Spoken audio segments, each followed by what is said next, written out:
早晨，琴日咧就去咗同太太睇咗場大戲，就係、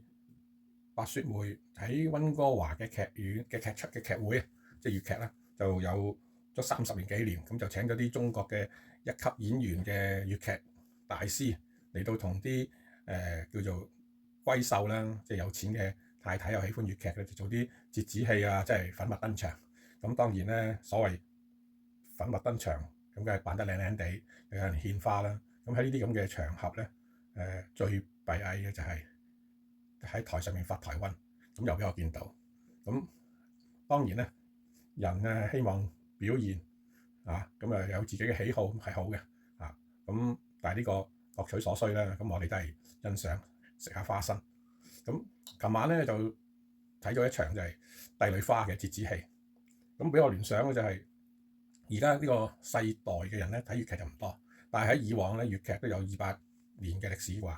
咁粵劇嘅嗰個劇目啦，咁帝女花就係唐滌生所寫。唐滌生寫呢個劇咧，其實就係有真有假，部分虛構，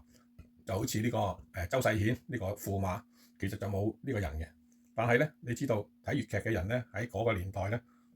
就冇乜呢個教育水平，唔係太高。就算太高嘅，亦都冇去即係冇而家有 internet 去做啲 search 啊，去做啲 fact check 啊咁嘅了解。咁因此咧就慢慢地你就覺得嗰啲好似聽得多變咗真歷史，即係話呢個明朝滅亡，梅山就自刎，就斬咗佢個女一刀唔死得。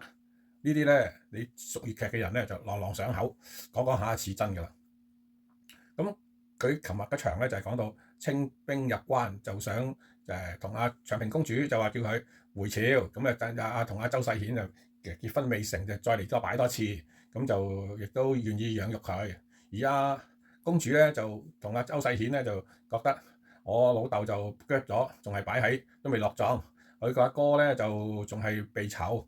喺個監獄嗰度，咁就話咧我就唔回朝住啦，我就你先俾咗呢兩個 condition， 你搞掂咗佢，我就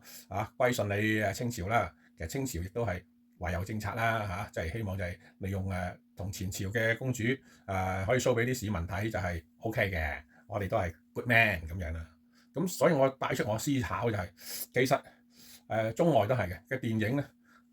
係一個媒介，係一個娛樂，但係其實咧都係一啲點講係一個思想教育嚟嘅。思想教育咧就使到你慢慢咧就潛移默化，你當咗佢係金科玉律。咁喺中國嘅電影戲曲咧，嗰陣時就係京劇啦、黃梅調啦、粵劇啦，唔同地區咧有唔同嘅音樂同埋佢哋嘅劇目，但係相差不遠，都係由啲以前啲古仔改編咁樣。就算粵劇好多都係喺北方嘅古仔改編咁全部都係咩？傳揚就係忠孝節義啦、貞烈守節啦、情義兩難啦、以死明志啦、忠君報國啦。咁呢啲咧都係好正面嘅你就算呢個潘金蓮，就通常都唔會擺咗劇目噶啦，最多都係即係宋江殺嫂嘅啫，係咪？咁就都係講就要貞潔，就唔係講淫亂呢啲嘢嘅。咁呢啲嘢咧，呢啲覺得個 positive message 咧，俾呢個社會，特別係如果你係以前嘅農民社會低下階層嘅社會，就容易啲去接受唔使搞啲咩大字報咁樣係嘛？咁因此咧亦都形成而家近代嘅中國女性喺呢方面就係佢哋對某一啲嘢咧係有一定嘅 understanding， 但係就都係 through 呢啲咁樣嘅電影。咁但係西方社會有冇咧？相信當然有啦。呢個荷里活呢個電影工業亦都係傳揚即係咩愛國呢個超人英雄自由正義咁全部都係呢啲嘅，即係民主against 呢個暴政呢個戰爭嘅時候拍啲咁嘅越南戰爭咁就激發國內情緒，即係會支持國家去打仗呢啲嘢當然係即係喺而家中國就叫做軟實力啦，就係 soft power。咁你就慢慢，就算你韓國都係啦，韓國電影工業除咗為咗韓國製造咗一個 industry 可以輸出去中國啦，輸出去日本啦、東南亞揾錢啦，係咪？咁另外就係亦都係支持到佢呢種咁嘅business 嘅 model即係嘅 lifestyle你要將佢傳播出去嘅。咁所以其實韓國嘅電影工業係相當成功嘅咁中國當然啦，中國就過去呢幾十年就係發展，咁人係需要娛樂嘅。你睇下以前我哋香港拍戲咧就好勁啦跟住慢慢又上大陸拍戲啦。之前咧其實有一段時間就係中國開始有啲資金落嚟香港，咁咁就拍戲，咁請你啲香港明星，咁跟住而家就大陸大把明星啦。咁當然喺呢個其實都係大染缸嚟嘅，咁就有好多好多嘅新聞啦，呢個就不多講啦。其實全世界都係一樣嘅啫，所以呢個係點樣去用一個叫做 storytelling 點去 create 一個 culture 咧？其實就係東方西方唔同嘅國家都係一樣，你去印度都係一樣，你去伊朗都係一樣，但係咧日本其實係差少少。日本咧之前有啲就係講下武士道啊，講下，但係其實日本嘅好多嘅電影咧係好多講一啲劇情咧，好細緻嘅，喺每一個社會階層都有嘅。咁我就會都其實睇幾多，咁我就比較喜歡日本嘅編劇，可以喺唔同角度、唔同嘅社會階層咧拍出嘅電影。其實大家上去網咧 YouTube 啦，都有啲劇透啦，或者啲成套嘅日本電影啦，係好值得去睇嘅，好值得去睇嘅。我嚟講就樣樣都睇嘅，即係而家有咗互聯網咧，其實你睇一啲伊朗電影啊、土耳其電影咧、